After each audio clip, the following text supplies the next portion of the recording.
Hello parents, welcome to अभिक्स channel. So I hope आप सभी की दिवाली बहुत ही अच्छी रही होगी। सो आज मैं आप लोगों से डिस्कस करने वाली हूँ अभिक की स्कूलिंग जर्नी। बिकॉज एक ऑटिज्म पेरेंट के पास सबसे बड़ा क्वेश्चन होता है कि वो अपने बच्चे को स्पेशल स्कूल में भेजे और एक मेन स्ट्रीम स्कूल में भेजे।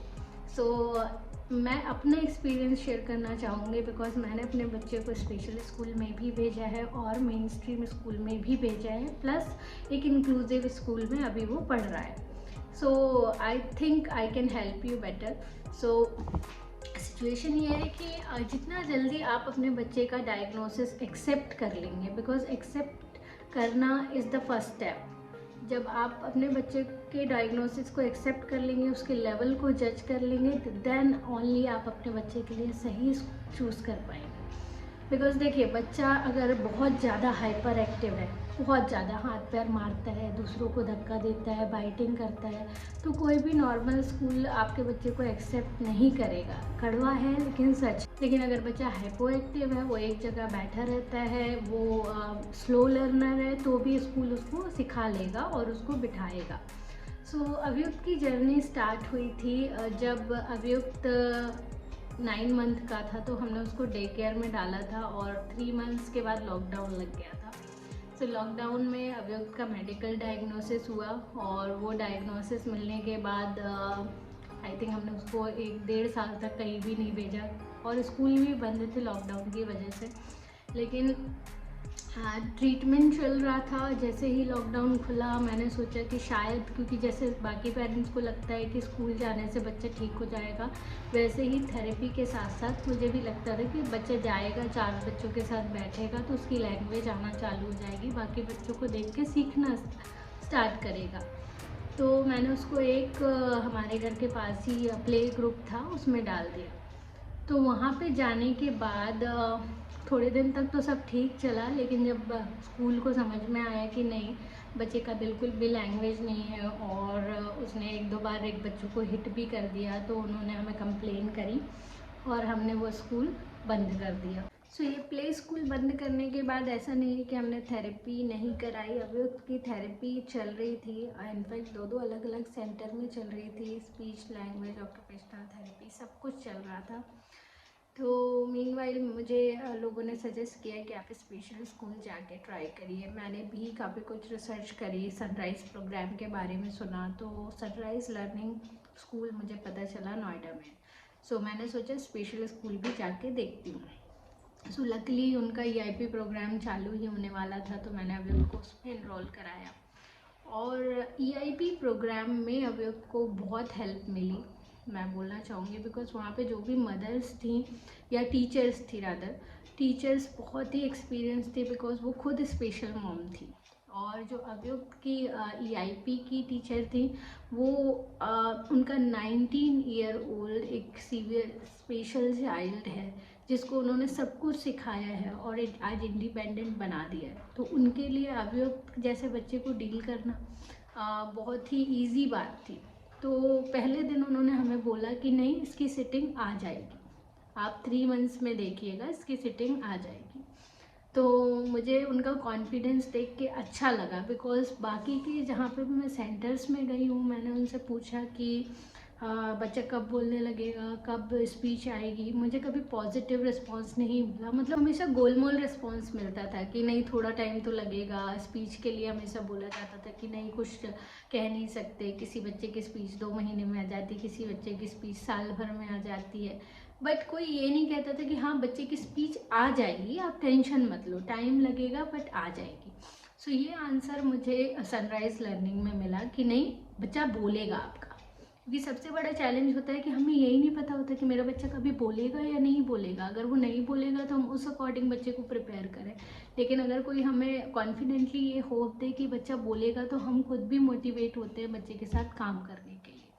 सो वहाँ से मुझे होप मिली, सनराइज़ लर्निंग से मुझे एक्चुअल में होप मिली कि मुझे अपने बच्चे के साथ काम करना है। सो ये EIP प्रोग्राम 6 मंथ्स का था और 6 मंथ्स में अभियुक्त के अंदर बहुत सारे पॉजिटिव चेंजेस आ गए थे। वो टेबल टॉप एक्टिविटीज़ करने लगा था। बट यहाँ पे ध्यान देने वाली बात यह है कि ये EIP सेशन था जिसमें 2 बच्चों का बैच होता था। अगर आप अपने बच्चे को ग्रुप में या फिर प्रॉपर स्कूलिंग कराना चाहते हैं स्पेशल स्कूल में, तो आपका बच्चा हो सकता है कि कुछ नेगेटिव बिहेवियर भी ऑप्ट करे, बिकॉज वहाँ पे हर तरीके के बच्चे होते हैं, बहुत ज़्यादा सीवियर ऑटिस्टिक या मेंटल रिटार्डनेस या डिसेबिलिटी वाले, सेरेब्रल पाल्सी वाले, सारे तरीके के बच्चे होते हैं। तो वहाँ पे अगर आपको लग रहा है कि आपका बच्चा नेगेटिव बिहेवियर जल्दी सीखता है तो आप वहाँ पे जाना मैं सजेस्ट नहीं करूँगी। लेकिन अगर आपको लग रहा है कि नहीं, आपका बच्चा बहुत वर्स्ट सिचुएशन में है जहाँ पे उसको स्पेशल अटेंशन की ज़रूरत है, वो प्रॉपर अपनी डेली एक्टिविटीज़ भी नहीं कर पा रहा है, तो आप स्पेशल स्कूल जा सकते हैं। सो यहाँ से हमारी नोएडा की जर्नी एंड हो गई, बिकॉज अभी की सर्जरी के बाद हम लोग इंदौर आ गए और इंदौर में हमारा स्कूल सर्च स्टार्ट हुआ। सो जैसे ही हम इंदौर में आए, वी आर लकी कहना चाहिए, बिकॉज ऐसा इन्वामेंट आपको नहीं मिलता है जहाँ पे आपके बच्चे के जैसे 4 से 6 बच्चे हों ऑलरेडी। बिकॉज जिस सोसाइटी में हम रहते हैं ये यहाँ का एक तरीके का आईटी सेक्टर बनता जा रहा है। सो मोस्टली ऐसे ही लोग हैं जो आईटी सेक्टर से बिलोंग करते हैं और यहाँ पे आके सेटल हो गए। सो उनमें से 4 बच्चे जो ऐसे हैं जिनको ऑफिशियली ऑटिज़म का डायग्नोसिस मिला हुआ है। सो उनके पेरेंट्स ने मेरी बहुत ज़्यादा हेल्प करी, बिकॉज वो पहले से यहाँ पे थे, ऑलमोस्ट साल भर से या 6 महीने पहले से, जब टीसीएस और इन्फोसिस के ऑफिस चालू हुए हैं तब से वो लोग यहाँ थे। तो वो ऑलरेडी स्कूल सर्च कर चुके थे, तो उन्होंने मुझे बहुत हेल्प करी और उनके सजेशन से मैंने एक स्कूल फाइनल किया। सो यहाँ पे मुझे मोस्टली स्कूल्स का जो रिस्पांस था वो पॉजिटिव ही था, बट एक स्कूल ऐसा भी था जिसने बड़ा अजीब तरीके से रिस्पांस दिया। Because when I went there, उन्होंने बहुत ज़्यादा हाइप करके चीज़ें बताई, we are ICSE board, we are फलाना, वी आर डिमाका, दुनिया भर की चीज़ें। एंड जैसे ही मैंने उनको अपने बच्चे की कंडीशन बताई, वो प्रिंसिपल फ़ोन का बहाना बना के चली गई और फिर वो वापस नहीं आए।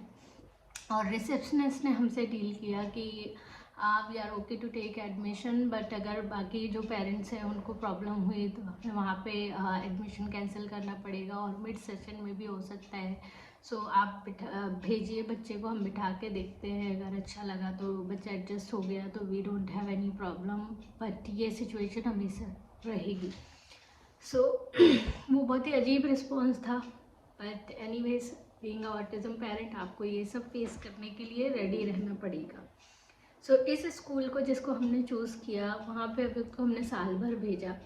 बीच में तो कुछ रिस्पॉन्स हमें पॉजिटिव ही मिला, बट जैसे जैसे आप प्रिंसिपल या टीचर को कंप्लेन करते हो या फिर आप उनसे ज़्यादा एक्सपेक्ट करने लग जाते हो, फिर वो आपको कंप्लेन करना चालू कर देते हैं। बिकॉज मुझे लगता है कि टीचर्स का ना ईगो बहुत बड़ा होता है, तो आपको उनके ईगो को सेटिस्फाई करना पड़ेगा पहले, फिर वो आपके बच्चे के साथ मेहनत करेंगे। सो मुझे यहाँ की वही एक्सपीरियंस मिला, जहाँ पे मैं कंप्लेनिंग हो गई तो फिर वो मुझसे ज़्यादा कंप्लेन हो गए। लेकिन जहाँ पे मैंने धीरे धीरे उनको ऑटिज़म के बारे में अवेयर करना चालू किया तो उनकी कंप्लेन भी धीरे धीरे सेटल डाउन हो गई।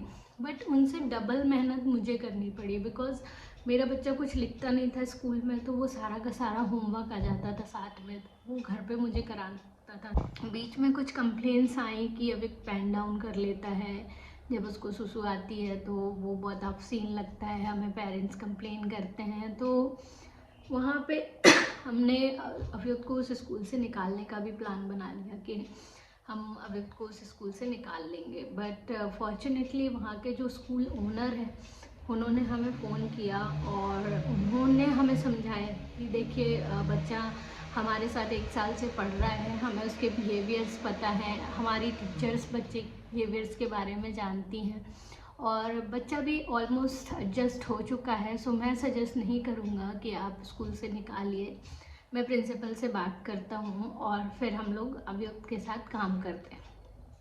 तो हमें बड़ा ही पॉजिटिव रिस्पांस लगा वो, और उसके बाद अभियुक्त का LKG का जर्नी स्टार्ट हुआ। सो LKG के जर्नी में अगेन जो नई टीचर थी उन्होंने विदिन 15 डेज़ गिव अप कर दिया कि मैं इस बच्चे को अपनी क्लास में नहीं बिठाऊंगी।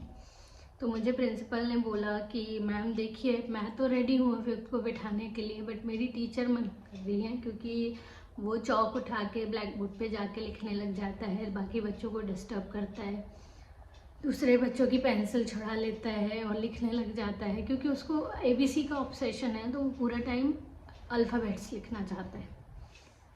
तो मैंने सोचा कि इससे पहले ये मुझे कुछ और बम फोड़ें कि नहीं हम आपके बच्चों को नहीं बिठा सकते या फिर हम अलग बिठाएंगे, मैंने उनको सजेस्ट अपनी तरफ से ही कर दिया कि या तो आप अव्यक्त के लिए एक अलग शैडो टीचर रखिए या आप मुझे शैडो टीचर बन के स्कूल में आने दीजिए। मैं अपना जॉब रिज़ाइन कर दूँगी और मैं बच्चे के साथ स्कूल में आऊँगी। तो उन्होंने बोला कि नहीं हम पेरेंट्स को तो अलाउ नहीं करते हैं, बट हम एक टीचर देख सकते हैं। तो उन्होंने फिर एक टीचर हायर किया जिनके साथ अव्यक्त अभी स्कूल में बैठ रहा है और सब कुछ ठीक चल रहा है। रिसेंटली एक सबसे ज़्यादा पॉजिटिव चीज़ हुई थी कि अव्यक्त का एक सरप्राइज टेस्ट था जिसमें वो 1 to 30 तक उसने खुद से लिखा और बाकी के बच्चों से ज़्यादा बेटर लिखा। तो वो प्रिंसिपल ने मुझे शेयर भी किया था और मैंने वो ग्रुप पे भी शेयर करा था जिसमें अव्यक्त फर्स्ट आया था। सो इस तरीके से अभी हमारी अव्यक्त के स्कूलिंग जर्नी चल रही है। इसमें हम बहुत भटके, बहुत सारे स्कूल गए, कहीं हफ्ते भर में बंद किया, कहीं 2 हफ्ते में बंद किया। बट सोचने वाली बात यह है कि आपको बीइंग अ पेरेंट बहुत ज़्यादा पोलाइट होना पड़ता है। जहाँ पे आपको पता होता है कि आपके बच्चे में कुछ कमी है तो आप वहाँ पे टीचर्स को ओवर पावर नहीं कर सकते। आपको हमेशा रिक्वेस्टिंग मोड में रहना पड़ता है। अगर आप रिक्वेस्टिंग मोड में रहेंगे तो आपके बच्चे के साथ बेस्ट से बेस्ट काम होगा। अगर आप ओवर करने की कोशिश करेंगे या आप इस चीज़ को शो ऑफ करने की कोशिश करेंगे कि नहीं मैं तो फीस दी है तो आपको मेरे बच्चे को ये चीज़ सिखाना ही पड़ेगा। ट्रस्ट में कोई भी स्कूल इस चीज़ को हैंडल करने रेडी नहीं होता है, बिकॉज़ हमारे बच्चे जैसा उनको बहुत सारे बच्चे मिल जाएंगे जो फीस भी देंगे और कंप्लेनिंग भी नहीं होंगे। इसलिए मेरा सजेशन ये होगा कि आप छोटा स्कूल चूज़ करिए जहाँ पे आपके बच्चे को ज़्यादा अटेंशन मिल सके और इन केस अगर वो शैडो टीचर की उसकी नीड है तो आप फाइनेंशियली इतने स्ट्रॉन्ग हो कि आप उस स्कूल में एक शैडो टीचर की नीड को फुलफ़िल कर पाएँ, बिकॉज़ वो फीस का जो बर्डन होगा वो आपके ऊपर ही आएगा। इसलिए ज़्यादा बड़े स्कूल में जाएंगे तो शैडो टीचर का फ़ीस भी ज़्यादा बड़ा होगा। अगर छोटे सेटअप में जाएंगे तो वो छोटे सेटअप में कम सैलरी पे आपके लिए एक शैडो टीचर भी हायर कर देंगे या आपको भी अलाउ कर देंगे एज ए शैडो टीचर अपने बच्चे के लिए। तो वहाँ पे आपके बच्चे को हेल्प होगी।